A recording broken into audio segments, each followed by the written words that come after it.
जगियापुर नामक गांव में रमेश अपनी बीवी सरोज के साथ रहा करता था। रमेश के पास बहुत धन दौलत थी।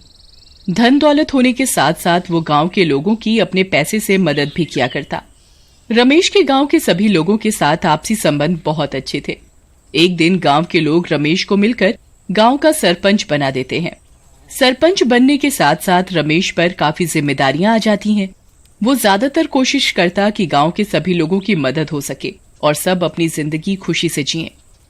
एक दिन रमेश अपनी पंचायत में बैठा था। गांव के सभी लोग रमेश को अपनी अपनी मुसीबतें बता रहे थे।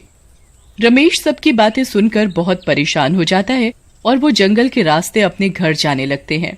रास्ते में चलते चलते रमेश एक पेड़ के नीचे बैठ जाता है। अरे आज मैं बहुत थक गया। ये सरपंच का काम कोई आसान नहीं। पूरे गांव की बात सुनो और सबकी मदद करो। ये बहुत ही जिम्मेदारी वाला काम है।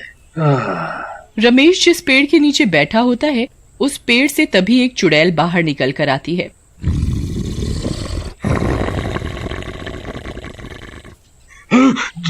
चुड़ैल, अरे मुझे बचाओ, मुझे बचाओ, कोई मुझे बचाओ।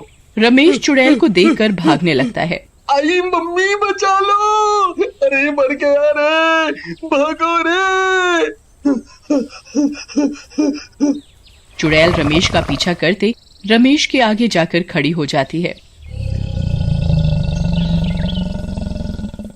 अरे मैंने कुछ नहीं किया। मैं तो अपने गांव वालों की सहायता करता हूँ। तुम डरो मत, तुम मुझसे बचकर अब कहीं नहीं जा सकोगे। अरे मत करो मेरे साथ ऐसा मत करो मेरे साथ। मुझे जाने दो। रमेश चुड़ैल के आगे बहुत गिड़गिड़ाने लगता है। अरे तुम मुझसे डरो मत। एक समय पहले मैं भी इसी गांव की निवासी थी, लेकिन मरने के कारण मैं चुड़ैल बन गई। तभी से मैं इस पेड़ पर रहने लगी। लेकिन जैसे तुम मुझे देखकर डर रहे हो, वैसे ही सब तुम्हें देखकर भी डरा करेंगे। मैं तुम्हें अपने जैसा बना दूंगी। ये कहकर चुड़ैल रमेश को भी अपने जैसा बना देती है और उधर से गायब हो जाती है।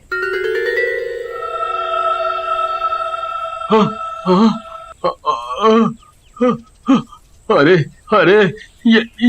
ये क्या हो गया मेरे शरीर को? मैं भी उस चुड़ैल की तरह भयानक दिख रहा हूँ।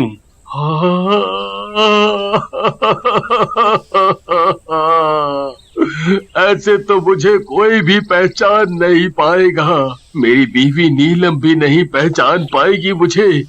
गांव के लोग भी मेरे पास नहीं आएंगे।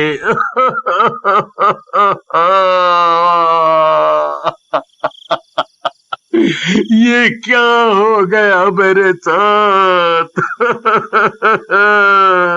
रमेश अपनी हालत देखकर बहुत जोर जोर से रोने लगता है और साथ ही वो गांव से बहुत दूर ही जंगल में रहने लगता है।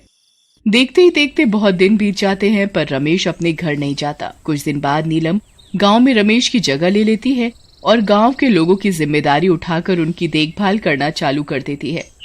काफी दिन बीत जाने के बाद एक दिन रमेश को अपनी बीवी नीलम की बहुत याद आती है। नीलम की याद में रमेश बहुत जोर जोर से रोता है।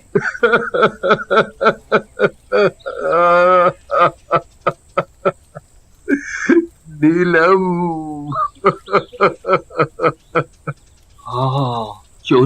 क्यों ना मैं एक बार अपनी पत्नी नीलम को चुपके से देख लूं। पता नहीं वो किस हाल में होगी। मुझे बहुत समय हो गया है उसको देखा भी नहीं है। सच में बहुत याद आती हो नीलम, बहुत याद आती हो। रमेश अगली रात को अपने गांव के लिए निकल पड़ता है। वो चुप कर जैसे तैसे अपने गांव में पहुंच जाता है।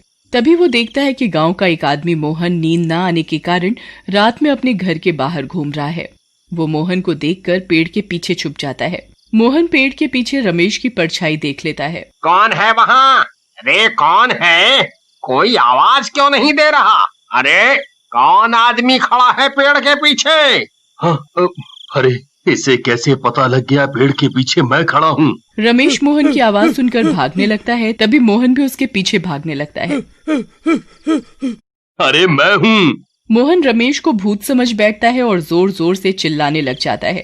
हाय राम, बचाओ बचाओ।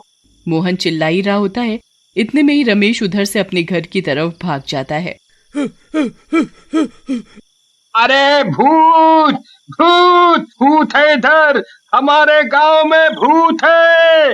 पेड़ के पीछे भूत था, पेड़ के पीछे। मोहन की बात सुनकर सभी गांववासी नींद से जब उठते हैं। अरे क्या हुआ मोहन, आधी रात में क्यों चिल्ला रहे हो तुम? भूत भूत है हमारे गांव में, वो हम सबको एक एक करके मार डालेगा। मुझे सबकी चिंता हो रही है। मोहन की बात सुनकर गांव वाले उसे उसके मन का वहम बताते हैं। अरे मोहन, आज तक तो हमारे गांव में ऐसी भूत प्रेतों की कभी कोई शिकायत नहीं हुई। लगता है तुमने कोई बुरा सपना देख लिया होगा। मोहन को सभी गांववासी समझाकर अपने अपने घर सोने चले जाते हैं। कुछ ही देर बाद रमेश अपने घर पहुंच जाता है। नीलम उधर सो रही होती है। वो उधर नीलम को देखकर बहुत जोर जोर से रोने लगता है।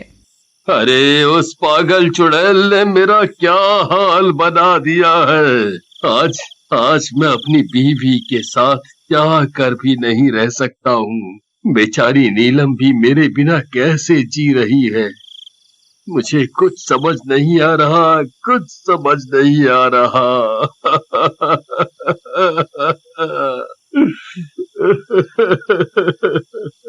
रमेश नीलम को देखकर रो रहा होता है। तभी नीलम को नींद में कुछ महसूस होता है।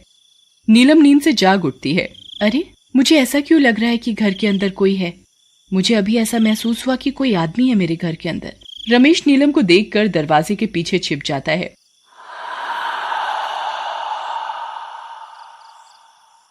जिस दरवाजे के पीछे रमेश छिपा होता है उसी के सामने एक शीशा होता है। नीलम घर में चारों तरफ देख ही रही होती है, तभी उसकी नजर शीशे पर पड़ती है। उस शीशे में रमेश दिखाई देता है। नीलम रमेश का चेहरा देख बहुत खुशी से चिल्लाती है। अरे रमेश, तुम आ गए, कहाँ चले गए थे तुम? अरे नीलम ने मुझे कैसे पहचान लिया? रमेश दरवाजे के पीछे से निकल कर आता है और सारी कहानी अपनी पत्नी नीलम को सच सच बताता है। तुम चिंता मत करो रमेश, मेरे पास इसका भी इलाज है। हम गांव के साधु बाबा के पास जाएंगे, वो हमारी मदद जरूर करेंगे। अगले ही दिन नीलम और रमेश सुबह सुबह उठकर गांव के साधु बाबा के पास जाते हैं। रमेश और नीलम वहां जाकर सारी घटना बताते हैं। बाबा रमेश को अपने पास बिठाता है और उसके माथे पर एक भभूति लगाता है और साथ ही वो बहुत जोर जोर से मंत्र जाप करने लगता है। मंत्र जाप करते करते साधु के आगे चुड़ैल प्रकट हो जाती है, जिसने उसे अपने जैसा बनाया था।